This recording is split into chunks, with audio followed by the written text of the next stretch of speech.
Lecture 84 start करते हैं जी। Kaif 1 FAR 1 का। कल आपको कोई क्वेश्चन होमवर्क में अलग नहीं दिया मैंने? चलो कर लिया तो दोबारा एग्जेक्टिव क्लब बैलेंस हो गई जी, बैलेंस शीट।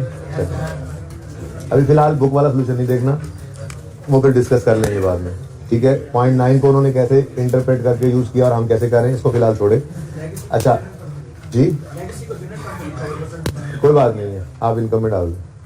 अच्छा जी, बात कर लेंगे इसके ऊपर, थोड़ा सा काबू तो कर लें। क्या हालात है वैसे इनकम एक्सपेंडिचर के? आप थोड़े बेहतर हो रहे हैं? आप बेहतर हो गए? 3 सवाल हो गए ना मेरी तरफ से, 3 मेरी तरफ से।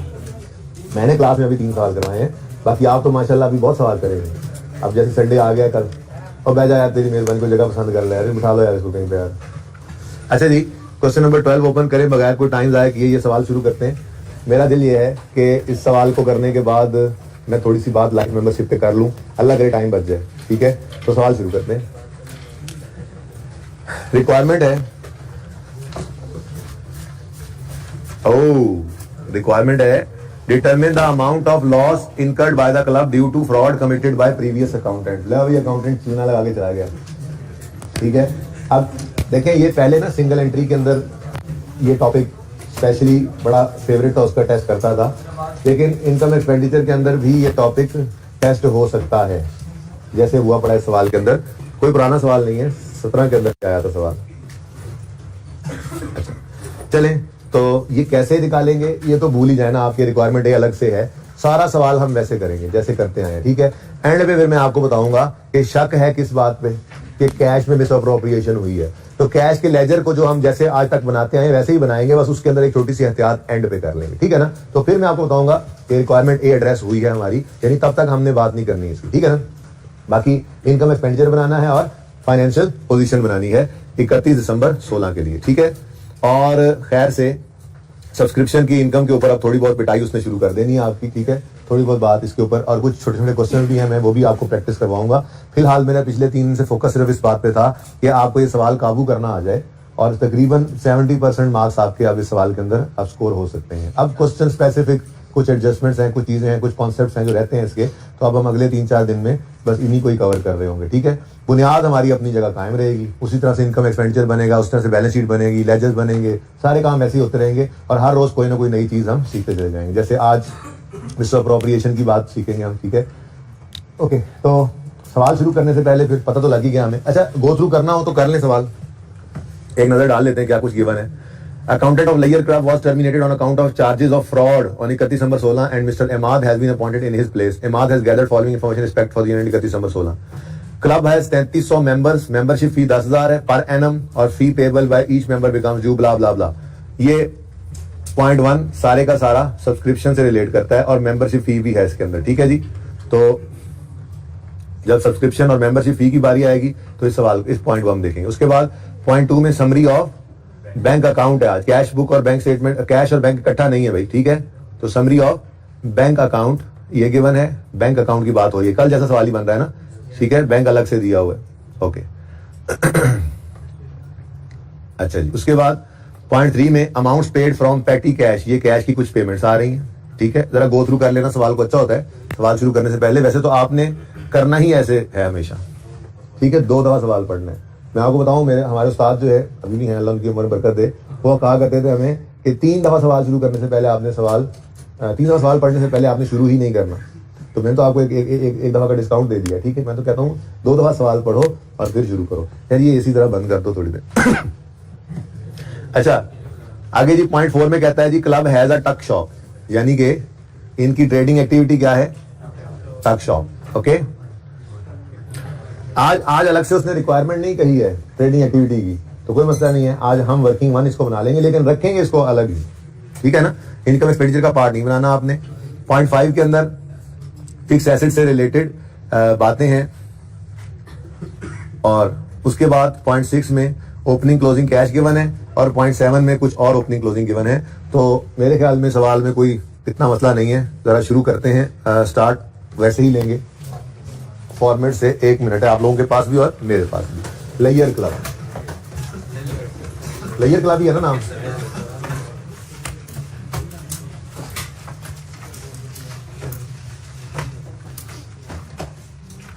ईयर एंड बता दो भाई, आपने ऐसा कोई एब्रीविएशन यूज नहीं करना, पता है ना आपको, वरना नंबर आ जाते हैं मैसेज में। इनकम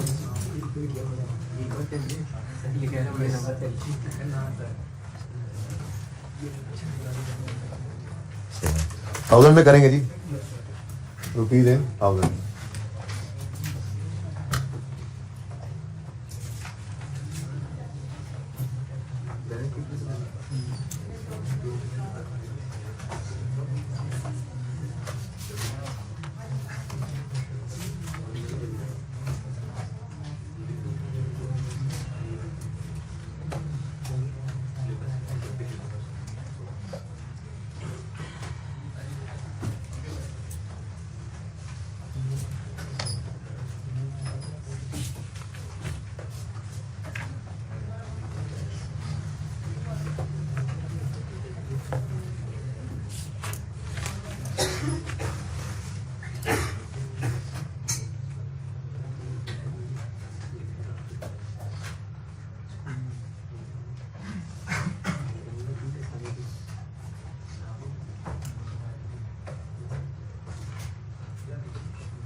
अच्छा जी,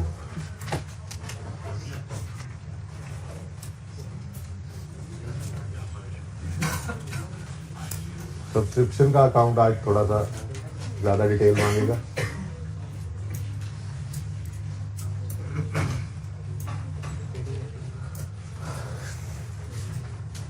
ये जगह भी खाली रहने दें, यहाँ पे सब्सक्रिप्शन की कैलकुलेशन नहीं करेंगे। अच्छा जी, अब जो ओपनिंग क्लोजिंग्स गिवन है उनको लिख लेते हैं, एंड से ही शुरू करते हैं। फिर 0.7 और 0.6। 0.6 के अंदर आपको कैश गिवन है, ओपनिंग भी और क्लोजिंग भी, ठीक है जी। कैश का अकाउंट तो लाजमी बनेगा और थोड़ी सी जगह भी इसको दे दीजिएगा।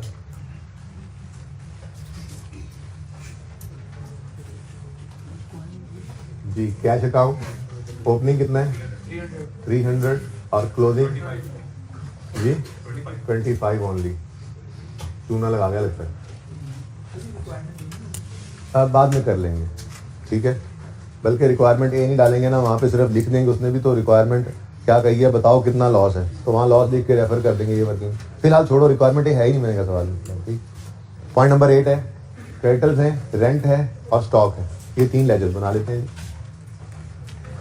नंबर 5 क्रेडिटर्स, ज़ाहिर टक शॉप के ही हो गए, बताएं ओपनिंग 2500, क्लोजिंग उसके बाद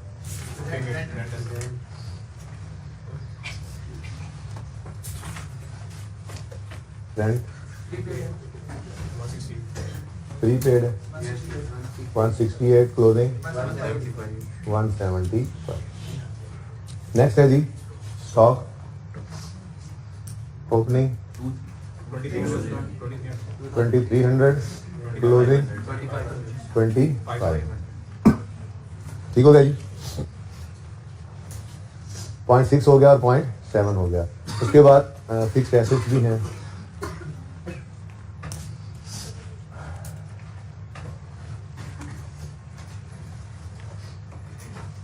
फिक्स्ड एसेट्स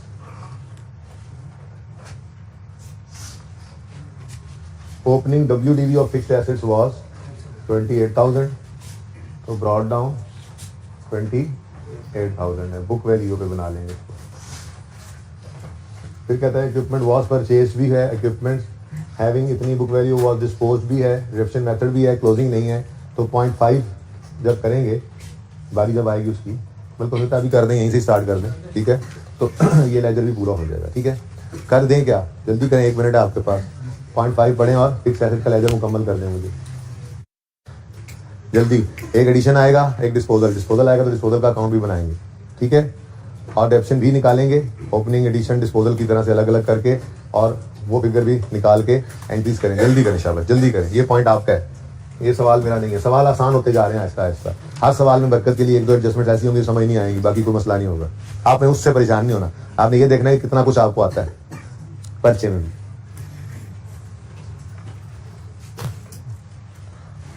एक मिनट काफी नहीं,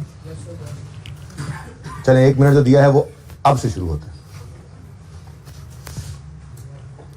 adjustment 5, grey adjustment.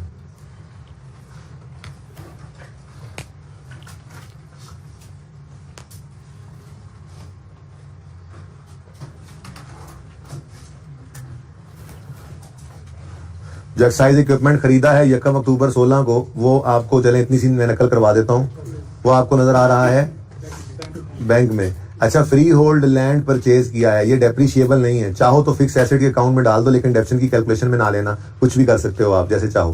Free hold land अलग रख के बाकी फिक्स एसेट अलग भी रख सकते हो बैलेंस शीट में।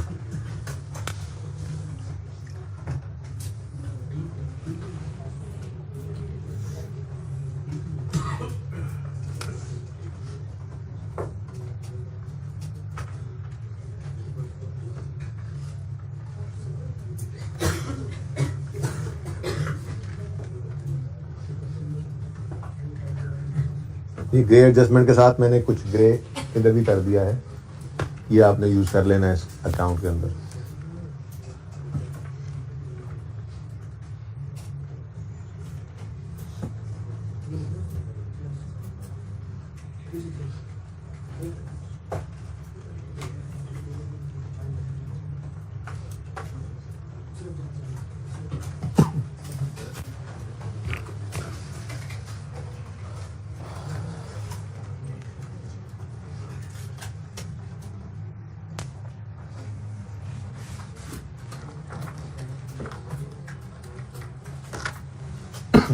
जी थोड़ा है पैलेटी चल रहा हूँ, क्योंकि मुझे दिल किया मेरा कि वो एडजस्टमेंट पहले कर दें, वरना हम तरतीब से चलते, ये एडिशन भी फिक्स एसेट के अकाउंट में पहुंच जाते, फिर उस एडजस्टमेंट को पढ़ते और फिर वो सारी एडजस्टमेंट पूरी करते। लेकिन जरा मैंने कहा वो एडजस्टमेंट आप पहले कर लें, इसलिए माजरत के साथ ये 2 चीज़ें यहाँ से उठानी पड़ी, वरना तरतीब यही थी कि ओपनिंग क्लोजिंग लिख कर इस अकाउंट को सारा पोस्ट कर लेते, ठीक है ना, आसानी सी होती है। लेकिन चलें जरा फिक्स एसेट वाली एडजस्टमेंट कर लेते हैं। अब ये 2 चीज़ें आ रही हैं फिक्स एसेट के अंदर एडिशन वाली बैंक में, ठीक है।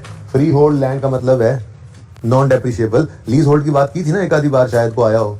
लीज होल्ड लैंड कहते हैं, मैंने बात की थी, लीज होल्ड लैंड कहते हैं, आपने मिसाल के तौर पे 50 साल की लीज पे गवर्नमेंट से एक लैंड ले ली, तो 50 साल की कोई अमाउंट पे की जाती है, तो 50 साल बाद वो लीज फिर रिन्यू होती है। तो ऐसी लैंड भी डेप्रिशिएट होती है 50 साल पे, ठीक है ना। तो आपके लिए लीज होल्ड लैंड जो है वो एक डेप्रिशिएबल एसेट बन जाता है। उससे फिर आपने, ये वो वाली लीज नहीं है जो IFRS 16 FR 2 के अंदर है, इसलिए उसको छोड़ दें। Lease hold land is just like any other depreciable asset. बता दिए वजह, लीज होल्ड है ना, तो 50 साल 100 साल जितने मर्जी साल की लीज है, आखिर को वो खत्म तो होनी है। तो फिर जो अमाउंट आप उस गवर्नमेंट को पे करते हो ना उस लैंड को लीज पे लेने के लिए, वो आप स्ट्रेट लाइन मेथड पर ही नॉर्मली डेप्रिशिएट कर रहे होते हो। तो लीज होल्ड लैंड अगर हो तो वो डेप्रिशिएबल एसेट होता है, ठीक है ना। लेकिन ये कौन सा लैंड है? फ्री होल्ड लैंड, यानी ये वो लैंड है जो हमेशा हमारी मिल्कियत में रहेगा। खैर हमेशा हमेशा क्या मतलब, जब तक जिंदा है तब तक रहेगा। अच्छा, तो मरने के बाद वारसों का होगा। एनीवेज, तो ये फ्री होल्ड लैंड है, ये डेप्रिशिएबल एसेट नहीं होता। लेकिन एंट्री तो करनी है, तो फिक्स एसेट ना, तो fix assets debit bank credit, ये क्या है जी? फ्री होल्ड लैंड, ठीक है ना। ये ब्लू से इसलिए लिख रहा हूँ, इसके साथ डेट भी नहीं डाली मैंने, क्योंकि इसको डेप्रिशिएट ही नहीं करेंगे इंशाल्लाह। इसीलिए तो इसकी खरीदने की डेट भी उसने नहीं बताई, नीचे इक्विपमेंट की डेट बताई भी हुई थी जी। 17,000 से फिक्स एसेट डेबिट और बैंक क्रेडिट, ठीक हो गया। वैसे हमारा ईयर 31 दिसंबर 16 है ना, तो ओपनिंग 1 जनवरी 16 पर है, ठीक है।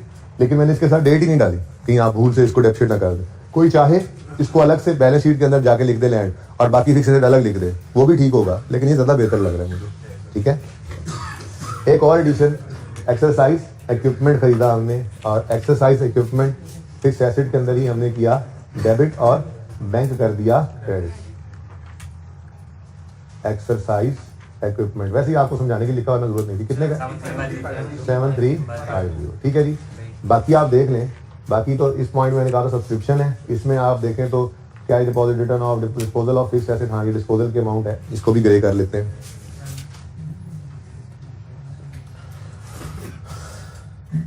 ठीक है जी, ये डिस्पोजल जब बनाएंगे तो इस फिगर को भी यहाँ से उठा लेंगे। अभी जब पॉइंट पढ़ते हैं तो बल्कि बना ही लेते हैं, डिस्पोजल अकाउंट भी बना ही लेते हैं। नंबर 9,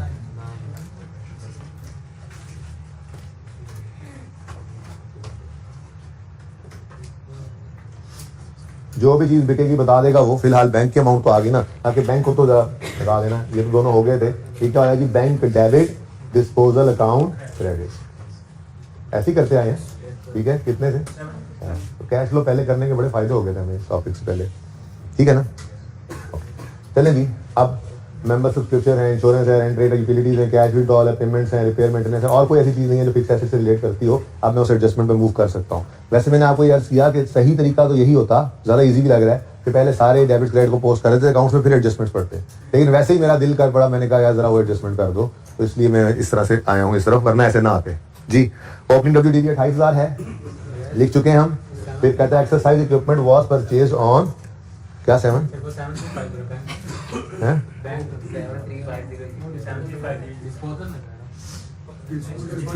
750 दिखाओ यार। अच्छा,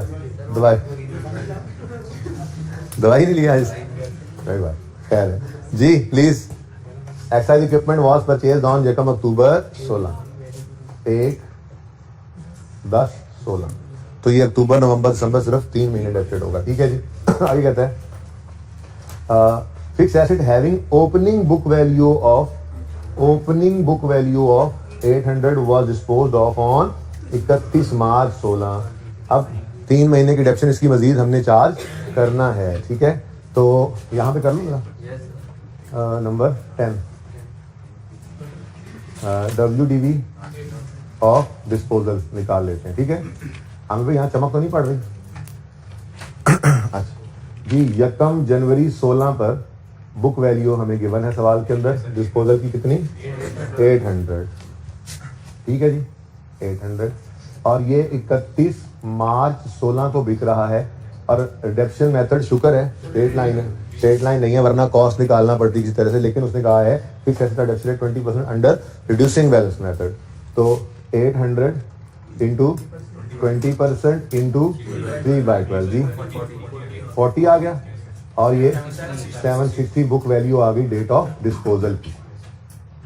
ठीक है जी, अब इसी बुक वैल्यू को हम ट्रांसफर करते हैं डिस्पोजल की डेट की। तो 31 मार्च 16 पर 760 को क्रेडिट करो एसेट अकाउंट से, डेबिट कर दो डिस्पोजल अकाउंट। ठीक है जी, ये डिस्पोजल हो गया। ये जी वर्किंग 10 से हमने निकाली है फिगर। ठीक है, तो फिक्स एसेट से, फिक्स एसेट के अकाउंट से, और बुक वैल्यू ही आ गई है। जब बुक वैल्यू आ गई तो क्यूमुलेशन का कोई सवाल ही पैदा नहीं होता। डेट लिखने की कोई जरूरत नहीं है, यहाँ पे लिखनी। ठीक है, अब एक्यूमुलेशन तो है नहीं, 760 वाली चीज 750 की बिकी है, तो सीधी बात है 10 रुपए का क्या आ गया, हमें लॉस आ गया। ठीक है, तो ऊपर ही ले थोड़ी जगह नीचे से बैंक जी 10 रुपए का लॉस आ गया ऑन डिस्पोजल। बैलेंसिंग फिगर जो कि आजकल इनकम एक्सपेंडिचर में जाने का रवाज है, पता है आपको। पहले ये प्रॉफिट एंड लॉस में जाया करती थी फिगर्स। ठीक है, तो ये तो लिख सकते हैं हम एक्सपेंसेस में फटाफट। Loss on disposal of fixed asset, working number बताना था 9, 10 रुपए का एक्सपेंस लॉस। ठीक है जी, लग रहा है ऑनलाइन वालों को नजर आ रहा हो। वैसे मैंने लिखा है loss on disposal of fixed asset 10।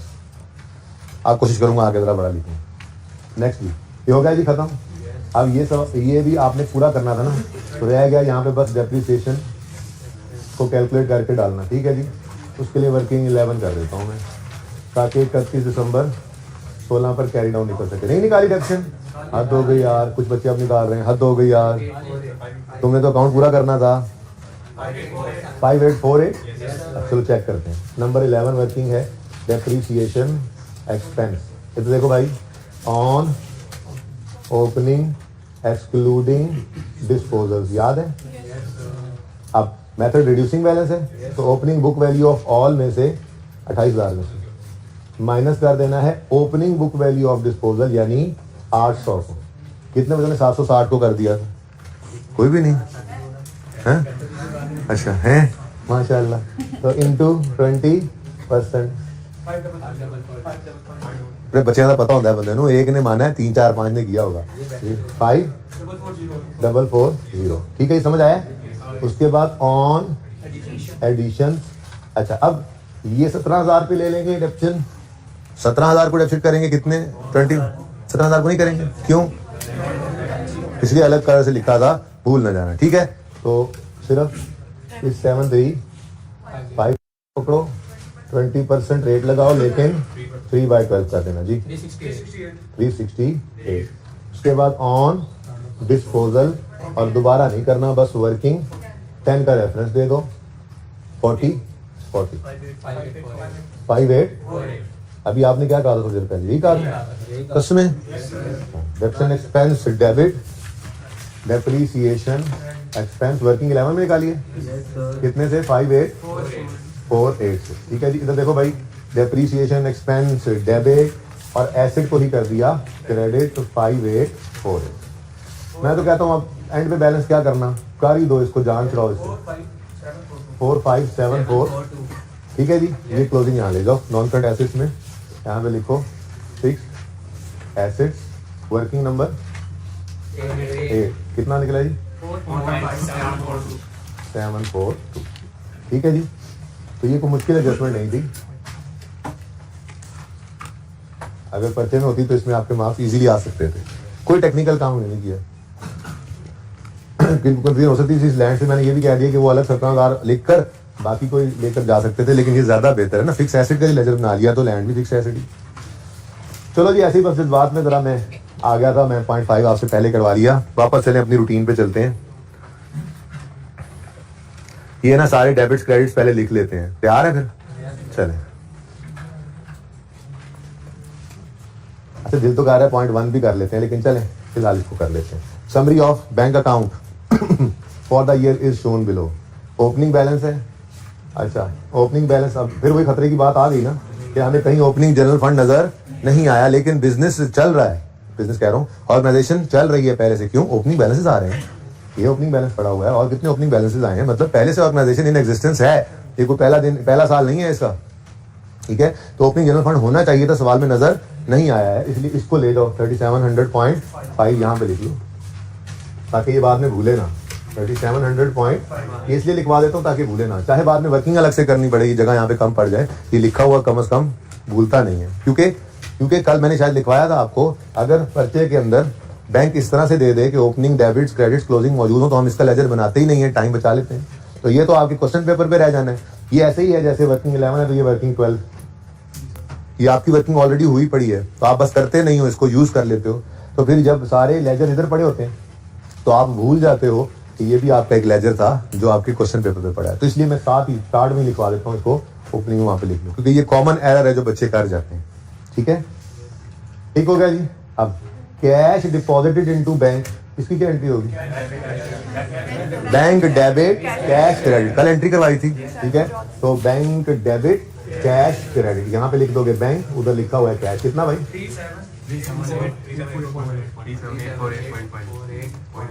3784.8.5 पूरा हो गया, ठीक है जी। फिर भी भाई सिर में बच रही है, परेशान ना हो इसे एक आधे पॉइंट से, 1000 में करने से सवाल, बहुत सारा टाइम फिर भी बचा है। ओके, नेक्स्ट है जी रिटर्न ऑफ अमाउंट रिकवर्ड। पहले तो रिटर्न ऑफ की एंट्री समझ लेना, ठीक है।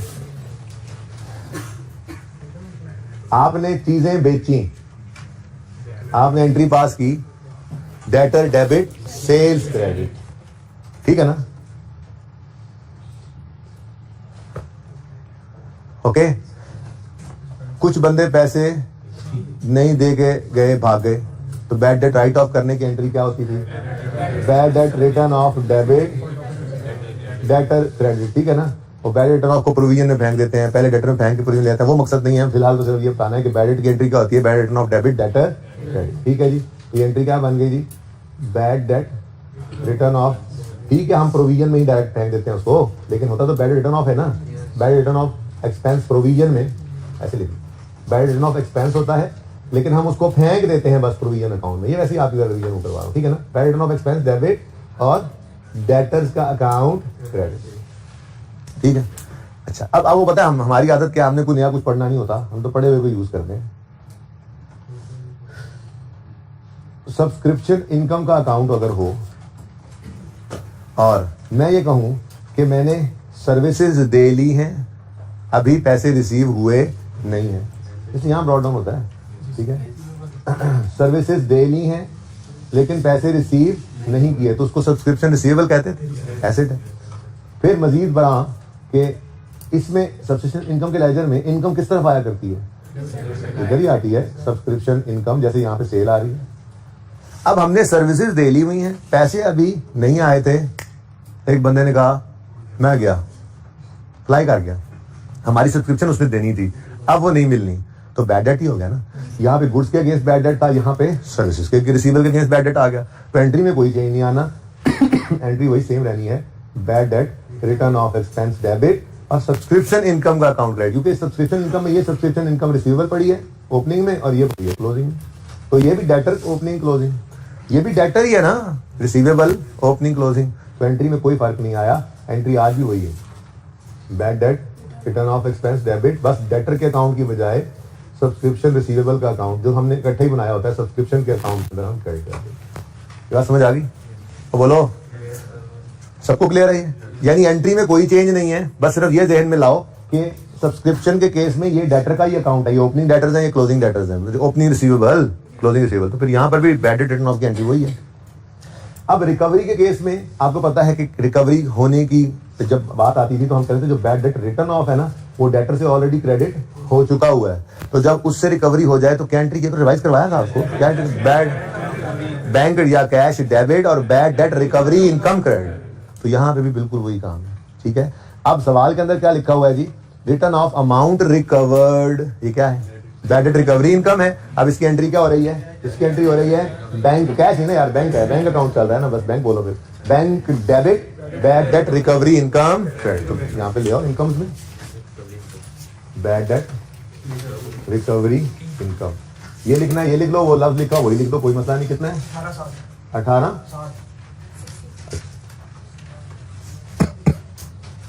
समझ आ गई? अगर एक इसकी एंट्री की है जी, ये है रिटर्न ऑफ, रिटर्न ऑफ की एंट्री ये हो गई, और अगर रिकवर हो जाए इनमें से तो उसकी एंट्री फिर क्या है, कैश या bank debit bad debt recovery income credit, वही पुरानी कहानी। ठीक है, ये हो चुका। Member subscription received directly in bank account, अच्छा लगता है फिर कुछ कैश में भी आई होगी अगर यूं कह रहा है तो। अच्छा ये सारी भी हो सकती है, पर ये तो इस पॉइंट को पढ़ेंगे तो पता लगेगा ना कि कितनी बनती थी और कितनी आ गई है, ये क्या है। फिलहाल तो ये बैंक में पैसे आ गए कि नहीं आ गए, तो एंट्री क्या बनी, bank debit subscription income credit, कितना जी 19800। ठीक है जी, ये बैंक का ऑनलाइन वालों बैंक है, ये पता नहीं वैसे नजर आना चाहिए, इतना भी मसला नहीं होता। Okay debit side okay. Insurance की कोई एडजस्टमेंट नजर आई है, इन मुफ्त के नंबर देखो, इंश्योरेंस एक्सपेंस डेबिट, तो कोई लेजर तो नहीं था इंश्योरेंस का, कमाल मौजे। कितना 175 से मुश्किल सवाल में भी आसान नंबर मौजूद होते हैं।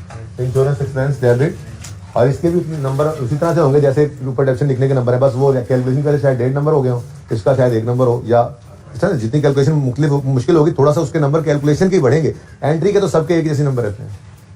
नेक्स्ट रेंट एंड रेट्स, कोई लेजर है? Oh my God, rent debit bank credit, कितने से, तो कोई नहीं जिसका लेजर होगा उसको लेजर में बैंक देंगे, इतना कौन सा मसला है। ठीक है, अब रूटीन बन गई, अब बोरियत वाले दिन शुरू हो रहे हैं, बस अगले 2 दिन बोरियत लगेगी, है ना।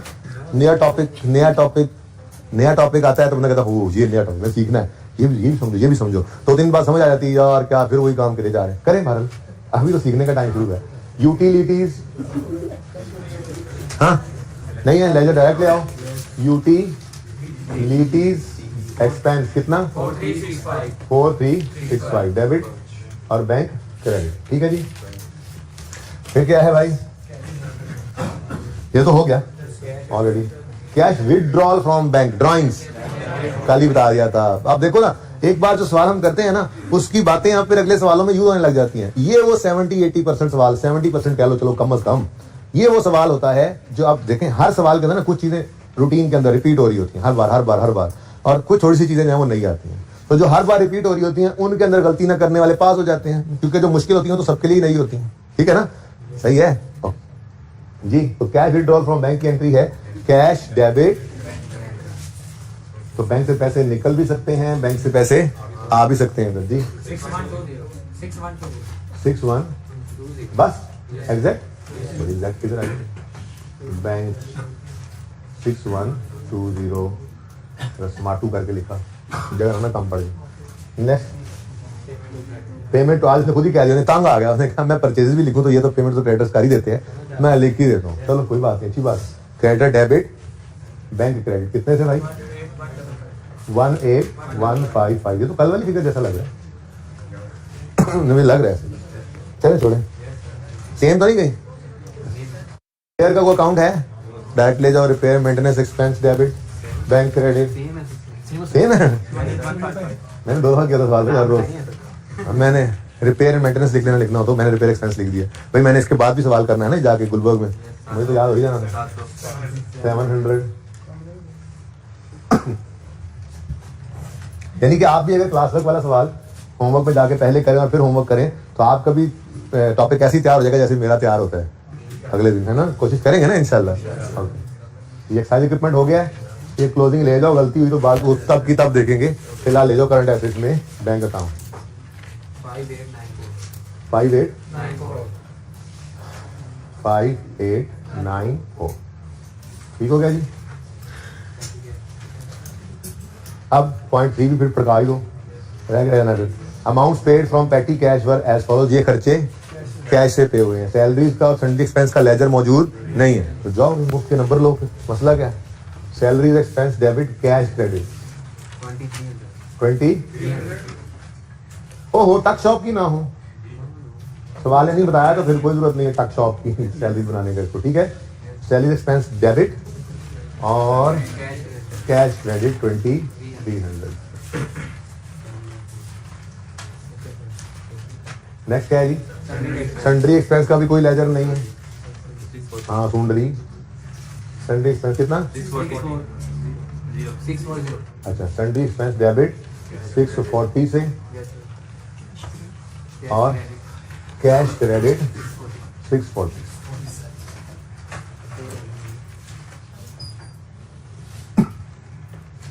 मेरे ख्याल में ऐसे लग रहा है मजाक ही हो रहा है, सवाल थोड़ी हो रहा है, ऐसे ही है ना।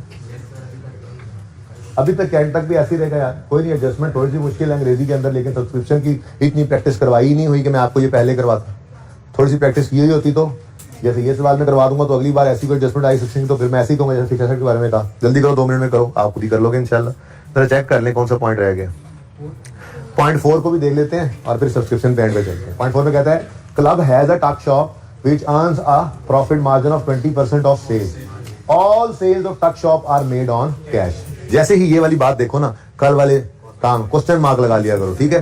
तो कहने का मतलब ये है कि कैश कितने गया, कैश डेबिट और सेल्स क्रेडिट होनी है, ठीक है। कॉस्ट ऑफ सेल भी नहीं है मेरे पास, जीपी भी नहीं है मेरे पास, कोई बात नहीं। लेकिन देखो इधर, अब आप हो क्वेश्चन मार्क हम लगाएंगे, बाद में क्या करेंगे आप ये क्वेश्चन मार्क, सॉरी ये तो लिखिए टक शॉप सेल्स। आपने यहाँ पे सेल्स या टक शॉप सेल्स लिखा होगा ना, इसके साथ छोटा सा क्वेश्चन मार्क लगा लें, बस ये जगह खाली रखें जहाँ पे फिगर लिखनी है, लगा लिया करें, ठीक है ना।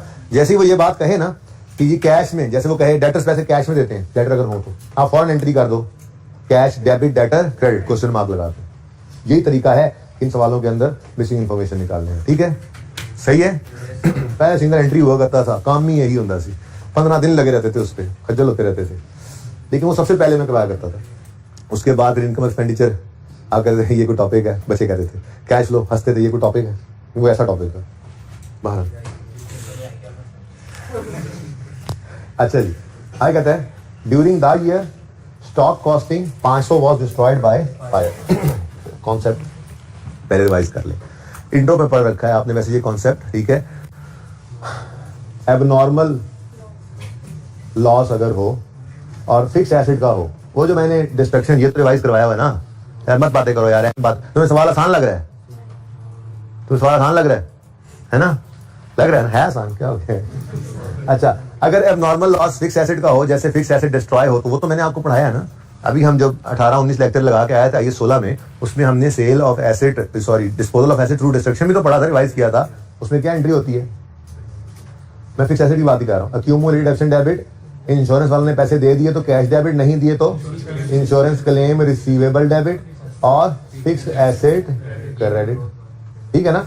और फिर यही एंट्री हम यूज कर लिया करते थे किसके लिए, यही एंट्री हम यूज कर लेते थे अगर इन्वेंट्री जल गई है तो, ठीक है ना। नॉर्मली मैंने कहा था जी लॉस ही आता है बैलेंसिंग फिगर, इसको नॉर्मल लॉस कहते हैं, ठीक है।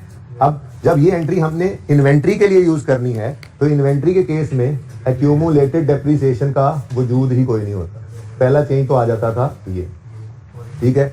और दूसरा फिक्स एसेट नहीं जला, इन्वेंट्री जली है, तो कम बिजनेस से क्या हुआ, इन्वेंट्री, तो यही एंट्री है एबनॉर्मल लॉस ऑफ इन्वेंट्री की।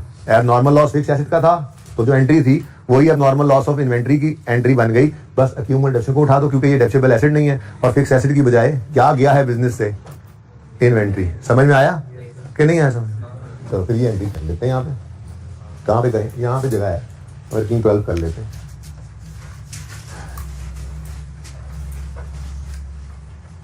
कैश या इंश्योरेंस क्लेम रिसीवेबल डेबिट होगा, और इन्वेंट्री का अकाउंट बना, स्टॉक लिख लो, अकाउंट स्टॉक का बना, स्टॉक लिख लो, स्टॉक क्रेडिट, ठीक है। एक्यूमुलेटेड डेप्शन है नहीं, बैलेंस फिगर गेन लॉस की आएगी, ठीक है। अब पढ़ लो, during the year stock costing 500 was destroyed by fire. जो स्टॉक जला है उसकी कॉस्ट क्या है, 500, ठीक है। अब हम सारा बैंक अकाउंट पढ़ाए हैं, कहीं पे कोई इंश्योरेंस क्लेम का जिक्र आया, सारा कैश क्या, कैश की पेमेंट, हाँ नहीं,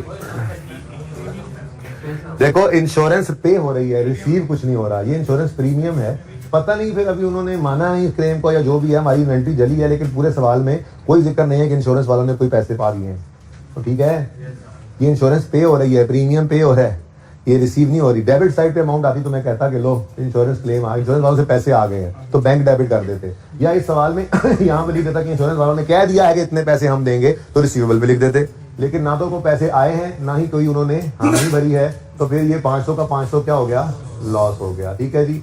ये लॉस बैलेंसिंग फिगर निकली है, आजकल रवाज आपको पता है इनकम एक्सपेंडिचर में चीजें जाती हैं, ठीक है। तो 500 का 500 क्या हो गया, लॉस, ठीक है।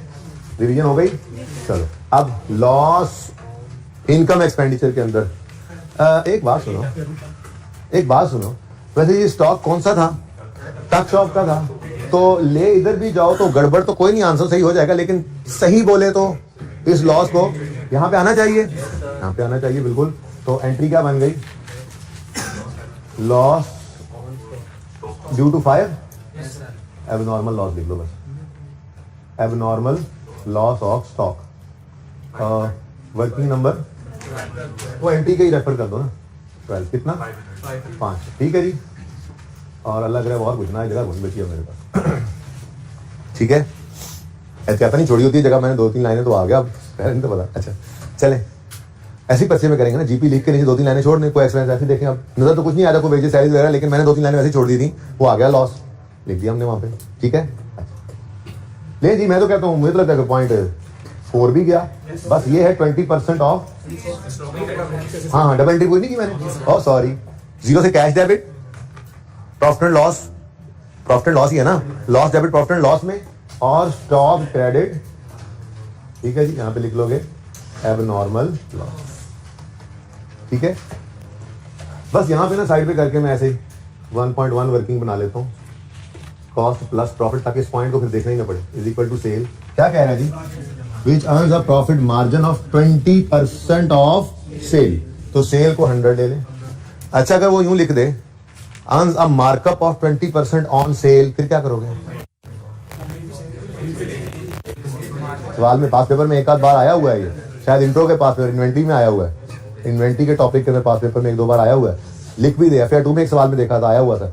मार्कअप ऑन सेल कह दे, earns a markup of 20% on sale, तो मार्कअप तो होता है ऑन कॉस्ट, आगे कह रहा है ऑन सेल, तो क्या लेंगे? जब वो खुद कह रहा है ना ऑन सेल, तो फिर मार्कअप मार्जिन जो भी लिखा है उसे इग्नोर करो। इसलिए मैंने नोट किया आप लोगों ने मार्जिन के लिए ज्यादा जोर दिया था, कल मैं चुप कर गया था, आज मुझसे चुप नहीं रहा गया, ठीक है ना। आप मार्जिन मार्कअप के नाम पे ज्यादा जोर ना दें, अगर उसने आगे लिखा हुआ है ना ऑन सेल ऑन कॉस्ट, तो उसमें फोकस ज्यादा होना चाहिए, ठीक है ना। मार्कअप ऑन सेल कह दे तो आपने मार्कअप को नहीं लिफ्ट करानी, आपने देखना ऑन सेल कह रहा है। वैसे भी ना ये उर्फ़े आम में इस्तेमाल होने वाला लफ्ज है, खास तौर पे मार्जिन लिख दे, मार्जिन ऑन कॉस्ट, अब क्या करोगे? ऑन कॉस्ट लोगे, मार्जिन इग्नोर। क्यों ऐसी? मैं और ये भाई बात कर रहे हो, भाई क्या कर रहे हो आजकल? सर वो फलां बिजनेस कर रहा हूं। अच्छा कैसे मार्जिन हैं? अच्छे मार्जिन हैं, क्या मतलब? वो ऑन सेल प्रॉफिट निकालता है, मुझे क्या पता ऑन सेल मार्जिन मार्कअप, ये उर्फ़े आम में इस्तेमाल हो जाने वाले अल्फाज हैं। तो अगर सवाल में मार्जिन मार्कअप सिर्फ लिखे, फिर तो आप वही काम करो, मार्जिन के लिए सेल, मार्कअप के लिए कॉस्ट। लेकिन अगर वो साथ कह दे खुद ऑन सेल या ऑन कॉस्ट, फिर मार्जिन मार्कअप को इग्नोर करो, वो देखो कह रहा है, ठीक है। तो ऑन सेल है, ऑन सेल है, इस पे जोर दिया करो, ठीक है ना। कल मुझे लगता तुमने नहीं बोला था जोर से मार्जिन के ऊपर, ठीक है। हाँ बस अब नहीं बोलना है, अब ऑन सेल में ज्यादा जोर देना है। कैसे? ऐसे ऐसे बोलना है देखो, नहीं margin on sale, markup on cell, on cost, ऐसे बोलना, ठीक है जी। 100 प्रॉफिट कितना है? 20%, तो बैलेंसिंग, ठीक है जी, ओके। लो भी आप इस पॉइंट को भी देखना, ये सारा नीचे वाला सवाल हो गया हुआ है। अब रह सिर्फ क्या गया? चलो चलो फिर मेरे ख्याल में तो आपको 1 मिनट देना चाहिए उसको पढ़ के समझने के लिए देना चाहिए। पॉइंट 1,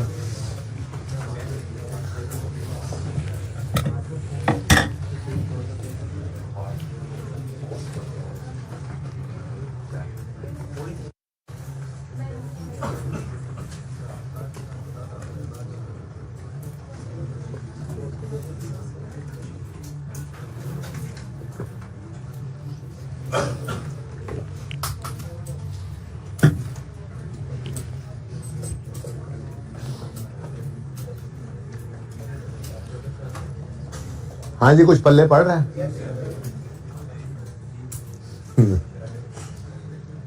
ना ही करती सीधी तुसी।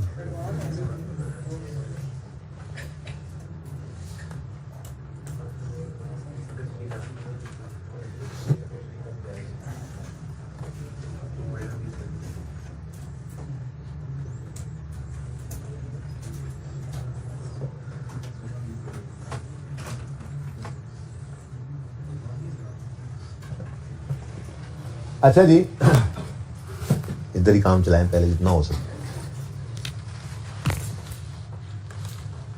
यहाँ पे भाई आमिर को रोशनी वोशनी तो नहीं पड़ रही, जरा उठ के देख लें। यहाँ पे 1 जनवरी हमारा साल कब शुरू है? 16 को, 31 दिसंबर 16। तो आपको एक साल में 4 क्वार्टर होते हैं, ठीक है, और हर क्वार्टर में 3 महीने होते हैं, ठीक है।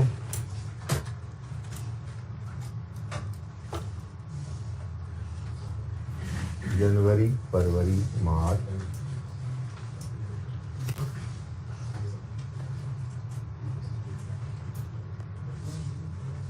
आप भाई एडजस्टमेंट को छोड़ो, पढ़ लिया आपने, टाइम दिया था आपको, जो तीर मारना था वो मार लिया आपने, अभी तो तवज्जो करें।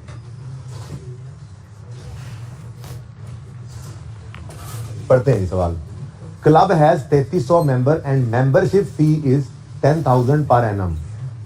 The fee is payable by each member becomes due on first day of quarter the fee received. अच्छा मेंबरशिप फी वो सब्सक्रिप्शन फी को कह रहा है। अच्छा कभी कभी ऐसा भी हो सकता है सवाल के अंदर कि वो मेंबरशिप फी अलग दे दे वंस और सब्सक्रिप्शन फी अलग दे दे वो पीरियोडिकली, ठीक है ना।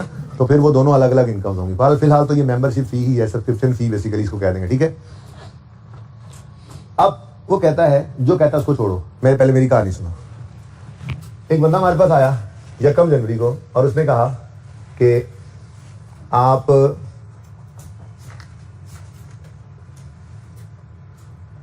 क्वार्टरली देते हैं, ठीक है। बंदा हमारे पास आया तो उसने कहा कि भाई साहब मैंने ना आपके पास मेंबरशिप लेनी है। हमने कहा ठीक है आ जाओ, ठीक है। उनसे कहा कि हमारी 10,000 फी पर एनम है और fee payable by each member become due on first day of quarter in which he becomes a member. क्या मतलब, साल की फीस हमारी 10,000 है, आज ही 10,000 पे कर दो। यस यस, फिर पढ़ लेते हैं। क्लब है 3300 members and membership fee is 10,000 per annum. The fee payable by each member, जो कि 10,000 पर एनम है, बिकम्स ड्यू। आगे ना पढ़ो, आगे मैं समझाने लगूं, ठीक है। तो ये सारी की सारी फीस ड्यू हो जाती है। जैसे ही वो आया, हमने कहा भाई लाओ इधर पूरे साल की फीस। इसने कहा ठीक है, इसको तो समझ भी आ रही थी, पूरे साल की फीस पढ़ा दी। एक बंदा आया इधर 1 फरवरी को, फिर मेंबरशिप लेनी है। हमने कहा ठीक है, 10,000 फीस है और तुम्हारा साल शुरू होगा 1 जनवरी से 31 दिसंबर वाला। उसने कहा मैंने 1 महीने सर्विस नहीं ली। तो हमने कहा ठीक है, फिर 1 को आ जाते हैं। हमने कहा ये ज्यादती है। हमने कहा फिर 1 मार्च को आ जाना, हम इतने वेले नहीं हैं। अगर आज ही मेंबरशिप लेनी है तो तुम्हारा क्वार्टर जो इस वक्त रनिंग क्वार्टर है उसके स्टार्ट से ही शुरू होगा, यानी हर साल तुम्हें फिर 1 जनवरी को फीस देनी पड़ा करेगी और तुम्हारा साल 1 जनवरी से 31 दिसंबर तक चला करेगा। यानी तुम 1 फरवरी को भी मेंबर बन रहे हो ना, तो फीस तुमने पूरे साल की देनी। ऐसा होता है, ठीक है। कोई बंदा आया 1 मार्च को, लेकर मेंबरशिप, हमने कहा 10,000। उन्होंने कहा कोई मसला नहीं, क्या मेरा साल 1 मार्च से 28 फरवरी का होगा? हमने कहा ऐसा कोई साल हमारे पास नहीं है, मेहरबानी करके आप ये 10,000 दे दें, आपका साल 1 जनवरी का है। उसने कहा ज्यादती है। आपने कहा 1 मार्च को आ जाना, 1 अप्रैल को, ठीक है। 1 मार्च तो आ गए थे। एक बंदा 29 मार्च को आ गया, 30 मार्च को भी आ गया। हमने कहा ना भाई ना, 2 दिन बाद आ जाना भाई, आज तो आओगे ना तो आपकी फी पेएबल हो जाएगी फर्स्ट डे ऑफ क्वार्टर से, जिसमें तुम आ रहे हो। ये बात लिखी हुई, ठीक है। The fee payable by each member becomes due on first day of quarter in which he became a member. अब सारी जिंदगी जो बंदे इस क्वार्टर में आएंगे ना, वो किसी भी दिन आए हैं पहली दफा तो, ठीक है, वो पहली दफा इस दिन भी आए ना तो उनको खींच के इधर ले आते हैं। अब सारी जिंदगी इन मेंबर्स का जो ईयर होगा वो 1 जनवरी से 31 दिसंबर तक रहेगा। अब जो 1-2 आए थे इधर, उन्होंने बात मानी और वो 1 अप्रैल को आए तो उनका साल यहां से शुरू होगा। अब वो 1 अप्रैल से 31 मार्च तक का साल होगा। अब हर साल वो 1 अप्रैल को फीस पे करेंगे, ठीक है। अब जो इस क्वार्टर के अंदर जिंदगी में किसी भी वक्त मेंबर बने थे, इस क्वार्टर वालों का साल इस तरह स्टार्ट किया करेंगे। वो ये लिखा हुआ उन्होंने 1 अप्रैल से 31 मार्च। जो इस क्वार्टर वाले हैं पहली दफा जब मर्जी आए थे, जब एक बार मेंबर बन गए तो इनका साल है 1 जुलाई से 30 जून। जो इस क्वार्टर में किसी भी वक्त बने थे मेंबर, उनका है 1 अक्टूबर से 30 सितंबर, ठीक है। ये बात समझ आई है? अब जरा दोबारा पढ़ो इस लाइन को। The club has 3300 members and the subscription fee is 10,000 per annum. अब ये वाली लाइन में समझा रहा था। The fee payable by each member becomes due on the first day of quarter in which he became a member. ठीक है। अब सारी जिंदगी यूं कहा जाएगा, वो तुम पहले क्वार्टरी हो, तुम दूसरे क्वार्टरी हो, तुम तीसरे क्वार्टरी हो, तुम चौथे क्वार्टरी हो, उनकी मेंबरशिप मेंबर्स को इस तरह बांटा होगा हमने। ऐसे ही रहेंगे सारी जिंदगी, ऐसे ही रहेंगे, ठीक है ना। अच्छा, अब वो कहता है द फी रिसीव हो गई है in each quarter was as follows. अब चेक कर लो, बेशक चेक कर लो, मेंबर्स निकालने हैं। वो कह रहा था 3300 मेंबर्स हैं और फीस कितनी है 10,000। ऐसी जरा जरूरत नहीं है इसकी, जरूरत नहीं है इसकी, लेकिन चलो निकाल लेते हैं। 9900 को डिवाइड करो 10 से 1000 में 990, यानी यहाँ पर 990 मेंबर्स हमारे पास ऐसे हैं जो पहले क्वार्टरी हैं, ठीक है ना। समझ लो, क्वार्टरी 825 सेकंड क्वार्टरी हैं, 550 थर्ड क्वार्टरी हैं, 935 फोर्थ क्वार्टरी हैं। इन सबका टोटल करो तो 330 मेंबर्स बन गए हमारे, ठीक है ना। 3300 मेंबर्स, ठीक है जी, बात समझ गए हो। अब ये 990 मेंबर्स ने 10,000 रुपया पे कर दिया अपना पहले क्वार्टर में। इतने पैसे रिसीव हुए, दूसरे में इतने हुए, तीसरे में इतने हुए, रिसीव्ड हैं, ठीक है। तो टोटल कितने रिसीव हो गए हैं? 33,000। हाँ, 1000 में कर रहे हैं ना, 33,000 रिसीव हो गया है। अब रिसीव 33,000 हुआ है, बैंक में देखा था 19,800 है, फिर बाकी कितने गया? अब ये ना कहना अकाउंटेंट लेके भाग गया, फिलहाल कैश में लेके आओ, अकाउंटेंट की बात बाद में करेंगे, ठीक है। वो क्या कह रहा है सवाल में भाई कि सब्सक्रिप्शन रिसीव्ड कितनी है इस पूरे साल में?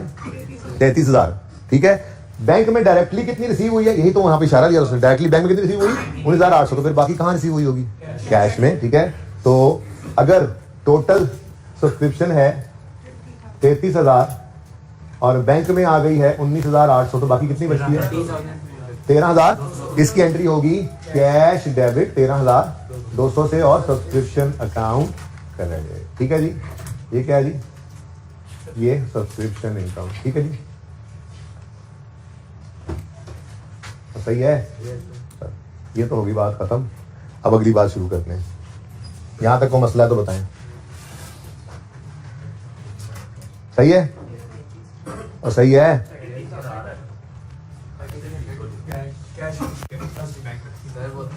ये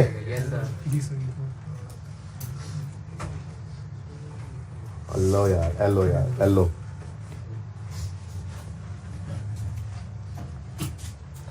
ये तो इतना मसले वाली बात नहीं, मसले वाली बात तो आगे है, यहां तक को मसला तो नहीं है। अच्छा भैया मुझे बताओ, 33 का 33 इनकम में फेंकने, 33 का 33 इनकम में फेंक सकते हैं। पहले क्वार्टर में कितने, पहले क्वार्टर को इस दिन ले आए ना, पहले क्वार्टर में जो भी रिसीव हुआ है वो तो इस साल भी कोई मेंबर बने हैं, वैसे तो कह रहे हैं कि मेंबर्स जो हैं वो पिछले साल कम थे, इस साल बढ़े हैं। बहरहाल इस साल भी जो मेंबर बने हैं उनको स्टार्ट ऑफ क्वार्टर ही लाते रहे हैं ना, ठीक है। तो जो 9900 रिसीव हुआ है वो इस दिन रिसीव हुआ है, 8250 ऐसे लिखा हुआ है ना, 5500 और जिस दिन मर्जी रिसीव होते रहे हैं, हमने तो उनको इफेक्टिव इस दिन से समझना है ना, और ठीक है। अब ये 9900 सारे का सारा इस साल इनकम में जा सकता है, इसके अगेंस्ट हमने सर्विसेज देनी, ठीक है।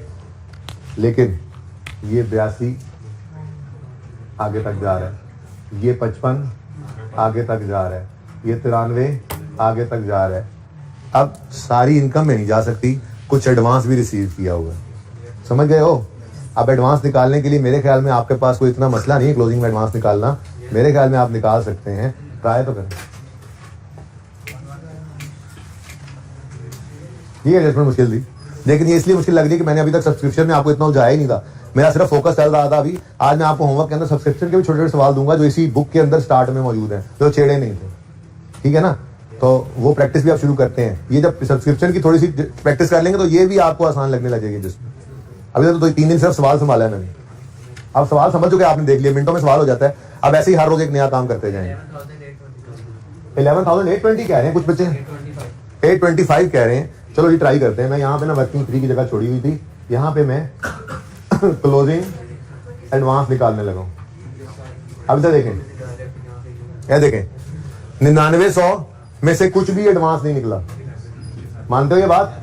9900 को लिखने की जरूरत नहीं कर रहा, लेकिन आपकी तसल्ली के लिए मैं यहाँ पे लिख रहा हूँ। इधर देखो कि 9900 में से कितने महीने एडवांस हैं।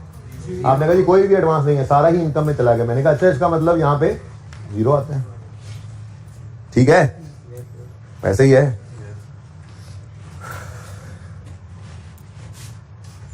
वैसे ही दिल कर, चलो यहाँ पे कुछ बाद में कर लेंगे। 9900 थोड़ी सी अभी आप नोट ना करें फिलहाल।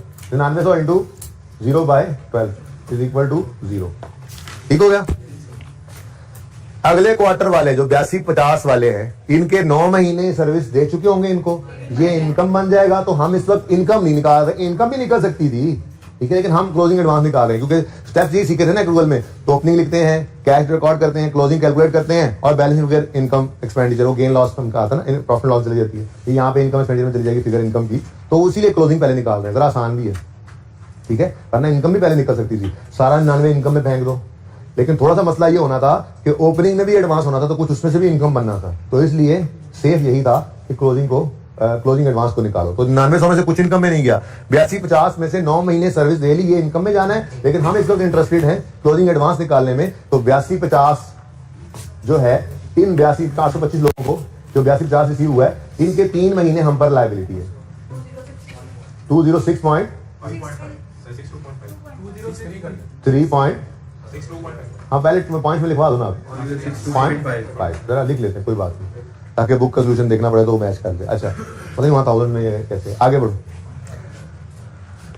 5500 6 महीने सर्विस दे चुके हैं इनको, ये 6 महीने सर्विस दे ली इनको, ये इनकम बन सकता है। लेकिन इस दिन खड़े होकर क्या कहेंगे, इनको मजीद 6 महीने सर्विस देनी है, तो ये क्लोजिंग में हमारे पे लायबिलिटी 5500 जो रिसीव किया है, इसमें से 6/12 लायबिलिटी में 2750, ठीक है जी। और ये जो 9350 वाले हैं, ये 9350 वालों को सिर्फ 3 महीने सर्विस दी है। यहाँ खड़े होकर कह रहे होंगे 9 महीने अभी इनको हमने सर्विस देनी है। तो 9350 इंटू जी 70.5 तो 1182 कितने बच्चों ने 11825 निकाल लिया था कसम से? तो 31 दिसंबर 16 बोलो क्लोजिंग एडवांस वर्किंग नंबर 3 से आपने निकाला 11825, ठीक है। शुक्र करो इसमें से कुछ करंट नॉन करंट का कोई मसला नहीं है। अब सवाल होमवर्क में शायद चला जाए, वो ना हुआ तो ये एक और सवाल है जिसके अंदर ऐसे होगा कि अगले 3 साल की सब्सक्रिप्शन एडवांस में लिए बैठे होंगे, तो क्लोजिंग में एडवांस जब बनेगा तो कुछ करंट और कुछ नॉन करंट भी बनेगा। वैसे मैंने फॉर्मेट में आज करंट नॉन करंट अलग कर दिया था, लेकिन ये एप्लीकेबल नहीं होना, बहरहाल बचत हो गई। हाँ जी, बस कहानी खत्म हो गई। इनकम एक्सपेंडिचर में इनकम निकाल लें, देख लो। हाँ जी जी जी, बिल्कुल बिल्कुल सही फरमाया आप लोगों ने। पिछले साल भी तो यही मामला रहा होगा, उनकी तो पॉलिसी ही यही है। अब उसने बताया, इधर देखो, उसने बताया लास्ट ईयर फी जो थी वो 9000 पर एनम थी, मेंबर्स सेम थे, ठीक है। अब इधर देखो, एक तो है लेंथी तरीका, जरा देखना है इधर, जो करना नहीं है वो क्या है। हम यहाँ पे यूँ लिखते 990 इंटू 10,000, बल्कि 10,000 क्यों, 10 हवा में चल रहे हैं ना, ये 900 बन गया। ऐसे ही हम 825 इंटू 10, फिर 550 इंटू 10, फिर 935 इंटू 10 करके हम कहते हैं ये हमने निकाला है।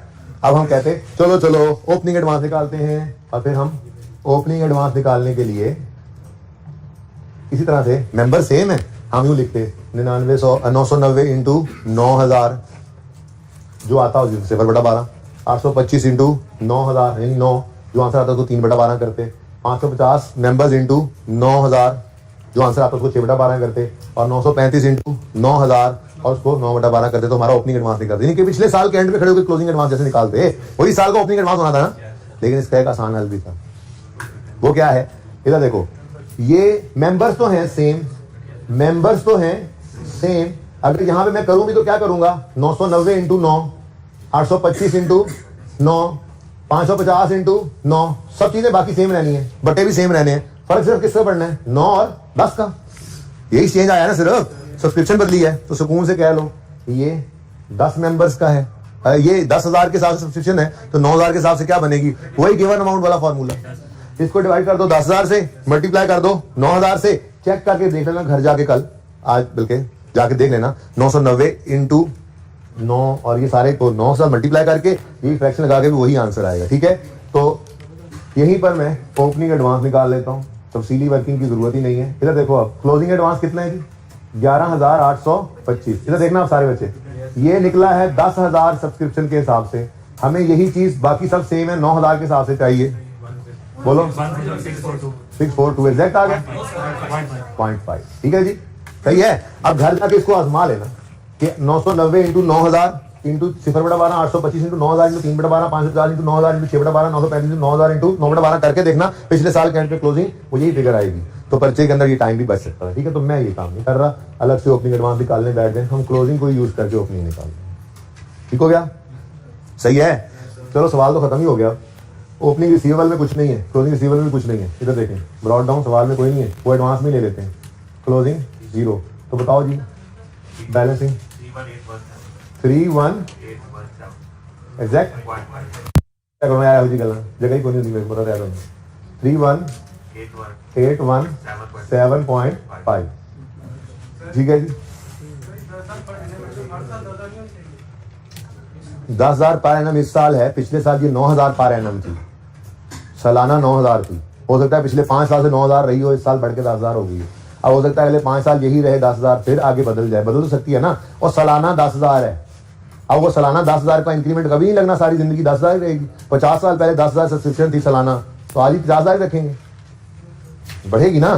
तो एनुअल है, कम नहीं होती वैसे नॉर्मली, पाकिस्तान में तो खास तौर पे ठीक है बढ़ती हैं चीजें, ठीक है। अच्छा बाहर सब्सक्रिप्शन इनकम वर्किंग नंबर 1 है, 2 है, वर्किंग 2 से जी 31 31,817.5। ये जरा समझ नहीं आ रहा तो देख लेंगे, 31,817.5 है। लेकिन इस क्लोजिंग को भी ले जाओ जहां लेके जाना है, क्योंकि डबल टिक करने लगे हैं। ये क्लोजिंग में एडवांस है, आज कोई नॉन करंट लायबिलिटी नहीं है। थोड़ी सी जगह लिखा रहे, ये सिर्फ आपको तैयार कर रहा हूं मैं, ठीक है ना, कि कल कल को ऐसा सवाल आए जिसमें सब्सक्रिप्शन अगले 5 साल की ले ली, तो आज खड़े होकर अगले 5 साल की लायबिलिटी सरे चढ़ा ली है, तो उसमें से कुछ करंट होगा और कुछ नॉन करंट होगा, तो अलग करना पड़ेगा, ठीक है। आज तो ऐसा कुछ नहीं था भारत। तो सब्सक्रिप्शन इन एडवांस, और ये वर्किंग 3 में आपने निकाली है, क्लोजिंग में कितनी 825, ठीक है जी, सही है। क्या जी नजर आ रहा होगा, उम्मीद है।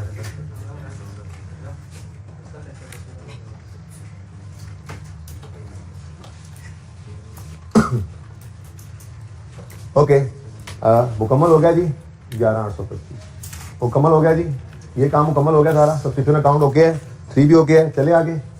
अच्छा, कैश में ना आपने कैश में आपने कुछ भी बैलेंसिंग नहीं निकालना आज, क्योंकि हमें शक है कि अकाउंटेंट फ्रॉड कर गया, ठीक है, बात समझिए।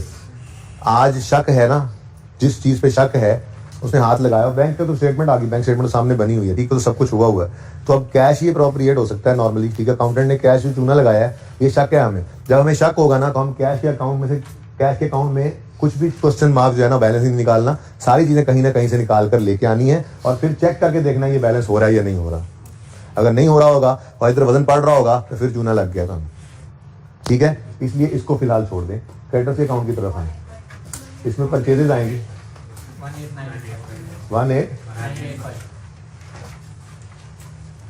18,985, इसको हम कहाँ लेके जाया करते हैं, स्टॉक में, तो 18,985। देखो मैंने आपको कहा था नॉर्मल 4 चीजें, ओपनिंग, परचेज, क्लोजिंग और कॉस्ट ऑफ सेल। एब नॉर्मेलिटी होगी तो सवाल खुद बताएगा, आज सवाल ने खुद बताई हुई थी नॉर्मेलिटी, नॉर्मल लॉस, ठीक है ना। तो कॉस्ट ऑफ सेल बैलेंसिंग निकाल दो, 18,285, ये 18,285 इधर आ जाएगा, 18,285 माइनस के साथ वर्किंग नंबर 6 है। अच्छा, अब ये क्योंकि कंप्लीट हो गए दोनों, तो इनकी क्लोजिंग पहुंचा दो, ये ना हो भूल जाओ आप, ठीक है। तो ये 333 लायबिलिटीज में 333, लेकिन ये सवाल में गिवन था, आपने नहीं निकाला इसलिए वर्किंग का रेफरेंस ना दो। और ये स्टॉक क्लोजिंग 2500, ये भी सवाल में गिवन था स्टॉक, लेकिन नंबर है इसके, बैलेंस शीट में पहुंचाओगे जो भी फिगर 2500, ठीक है जी। ये अकाउंट्स हो गए, रेंट को भी कर दो अब, एक्सपेंस 4193, ये एक्सपेंस इनकम एक्सपेंडिचर में चला जाएगा। ये 175 का एसेट है, प्रीपेड रेंट है, बैलेंस शीट में चला जाएगा, ठीक है। तो 4193 कौन सा एक्सपेंस है, रेंट एक्सपेंस। कौन सी वर्किंग में निकाला है आपने, वर्किंग 7 में, ठीक है। 4193, और प्रीपेड रेंट के नाम से करंट एसेट्स में कितना, 175, ठीक है जी।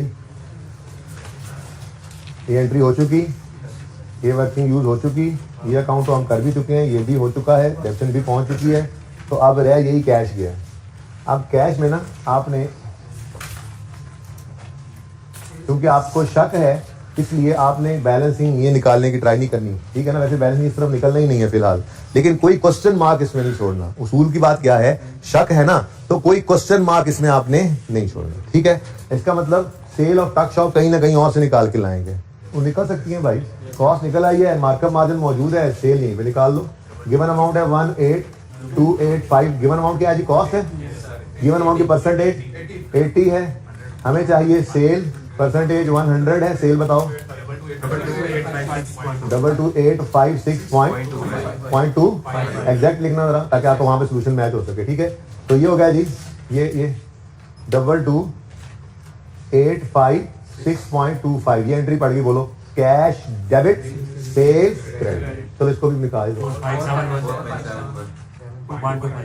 0.25, 500 माइनस करो, 4071.25 इधर ले आओ, ठीक है जी। ये है जी ट्रेडिंग एक्टिविटी लिख लो या जो भी लिखना हो। वर्किंग नंबर आज वर्किंग है ये भी 407.25। अब रह गया सिर्फ कैश पे डबल टिक नहीं लगा। अब जरा चेक करो, अगर तो ये बैलेंस हो, सुनो बड़ी अहम बात है, डेबिट और क्रेडिट इक्वल हुआ और बैलेंस हो गया, क्योंकि हमने कोई क्वेश्चन मार्क तो छोड़ा नहीं है। सब तो सुनो एक बार, मत करो टोटल सब, सुनो सबसे अहम बात हो रही है। अगर डेबिट और क्रेडिट साइड बराबर हो गई, हमने कोई क्वेश्चन मार्क इसमें नहीं छोड़ा, तो हम कहेंगे यार आपने उसकी नीयत पे शक किया, अकाउंटेंट आपने उसको निकाल भी दिया, उसने 1 रुपया नहीं खुर्द बुर्द किया। और अगर ऐसा ना हुआ और बैलेंसिंग फिगर इस तरफ आ गई, तो फिर वो क्या होगा, फिर वो लेके उड़ाएगा ये वाले पैसे, ठीक है। क्योंकि बाकी सब कुछ तो हम कहीं ना कहीं और से कैलकुलेट करके लाए। अगर चेक करो बैलेंसिंग फिगर किस तरफ आ रही है, इधर ही नहीं आ रही, इधर ही आ रही है 166। बस इतने से पैसे लेके गया बस बेचारा, 1600 रुपए 16 लाख रुपए लगा चूना। इस चूने का नाम है जी मिस अप्रोप्रिएशन एक्सपेंस। बैलेंसिंग आपने निकाला है, ठीक है। तो सब कुछ आसपास से कैलकुलेट किया आपने, बैलेंसिंग फिर चेक किया। अगर बेटा इधर कुछ भी ना आता, बैलेंस हो जाता ये लेजर, हम क्या कहते हैं कि नहीं जी उसने कोई भी, हमेशा वो आपसे ये सवाल के अंदर अगर इस तरह पूछेगा ना मिस अप्रोप्रिएशन निकालो, तो वो यूं लिखेगा कि calculate misappropriation if any. आज ऐसा कुछ लिखा हो,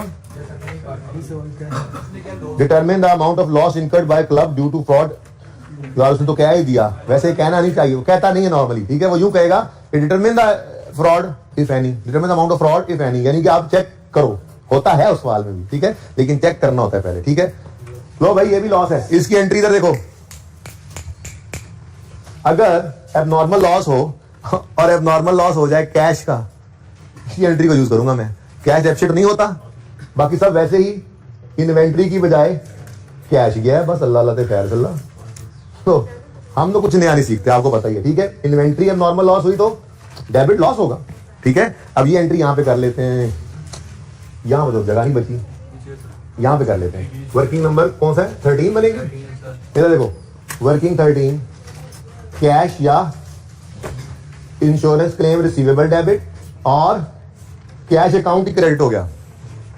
कितने पैसे ले उड़ा, 1662.75, ये लिख दिया हमने कैश अकाउंट में 1662.75। सवाल में कहीं पे ये बताया कि कैश इंश्योरेंस वाले ने कोई दे दिया है, तो फिर सारे का सारा क्या है, मिस अप्रोप्रिएशन लॉस का हो, एबनॉर्मल लॉस का हो, आपकी मर्जी है, ठीक है। लेकिन जाना इसने इनकम एंड एक्सपेंडिचर अकाउंट में होता है, ठीक है जी। तो 1662.75 से लॉस, मिस अप्रोप्रिएशन लॉस या एक्सपेंस। वर्किंग कैश वाला लेजर रेफर करो, या ये कर दो, वैसे कैश वाला लेजर ये तो ऐसे जबानी की जरूरत नहीं करने की एंट्री, ये एंट्री हो रही है miss appropriation expense debit cash credit. तो आप वक्त बचा सकते हो, बच्चे के अंदर ये एंट्री ना करो, जैसे ये एंट्री भी सिर्फ वैसे ही एंट्री है, आप डायरेक्ट करो, ठीक है, करना चाहो तो जी। वर्किंग फॉर कैश वाला जी 166, ठीक है जी। ये मिस अप्रोप्रिएशन एक्सपेंस डेबिट और ये कैश ऑलरेडी लिख चुके हैं क्रेडिट, ठीक है। अब रिक्वायरमेंट ए अलग से भी लिखनी हो ना, इधर देखो कैसे लिखोगे, क्या रिक्वायरमेंट है, ए क्या थी जी, रिक्वायरमेंट ए क्या थी, बोलो बोलो बोलो। इधर देखो यूं लिखोगे, लॉस इनकर्ड आगे by the club amounted to ₹1662,750 करो ना, आपको पता होगा नहीं ना लिखा हुआ, ये लिख दोगे और आगे यूं करोगे वर्किंग नंबर 4, बस ये फिगर आ गई। एग्जामिनर वर्किंग 4 जाके देख लो, वर्किंग 4 एग्जामिनर देख लेगा, ठीक है। अब देखो ये सारी इनकम आ गई, सब कुछ हो गया ना जी, हाँ बेटा ये आ गया ना, उधर नहीं लिखा, इधर लिख दिया, यहां से प्रॉफिट कम हो गया, इधर ना लिखते, इधर लिखते तो बात तो सेम ही थी, लेकिन सही यहां पे लिखना था उसको, ठीक है।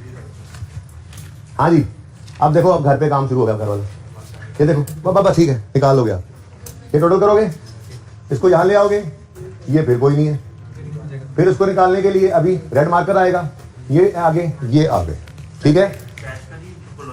हाँ लिखेंगे ना, नहीं लिखा मैंने, और सॉरी कैश 25। अच्छा जी वो आपने एक छोटी मोटी चीज तो यार कर ही लेनी है, आप टोटल नहीं करना। ये देखो आप, opening liability, opening asset liability, asset asset asset, बस आ जाएगा ओपनिंग फंड, कर लोगे ना, बैलेंस करके चेक करना, लेकिन पहले ये सवाल किया करो, अच्छा जी,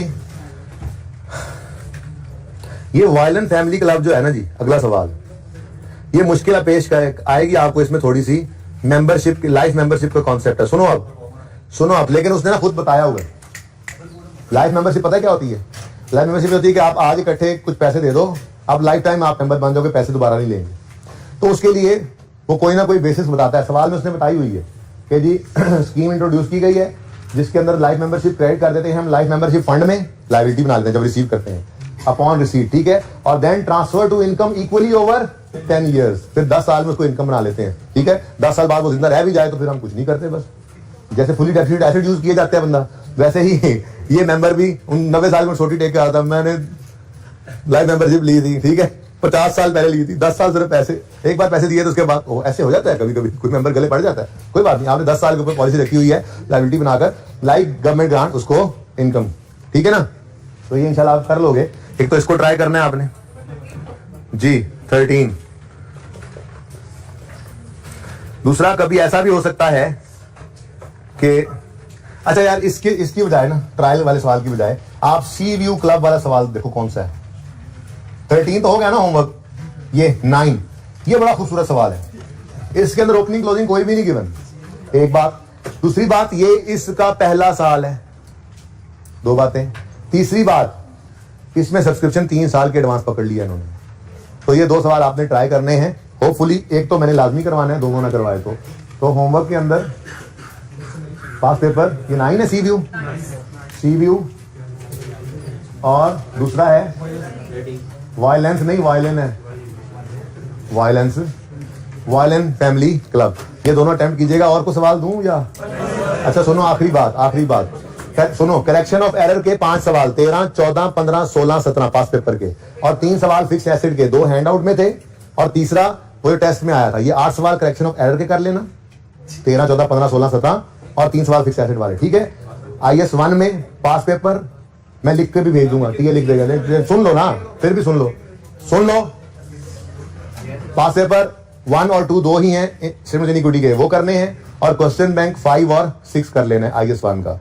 IS 8 में जितने सवाल मैंने करवाए हैं वो सारे करने हैं, इन सब के MCQs भी करने हैं। 1 या 2 टॉपिक्स में पिछले भी ऐड करूंगा, लेकिन ये 3 तो टर्म टेस्ट में हैं ही, इनको तैयार कीजिए अच्छे तरीके से संडे में। अल्लाह हाफिज।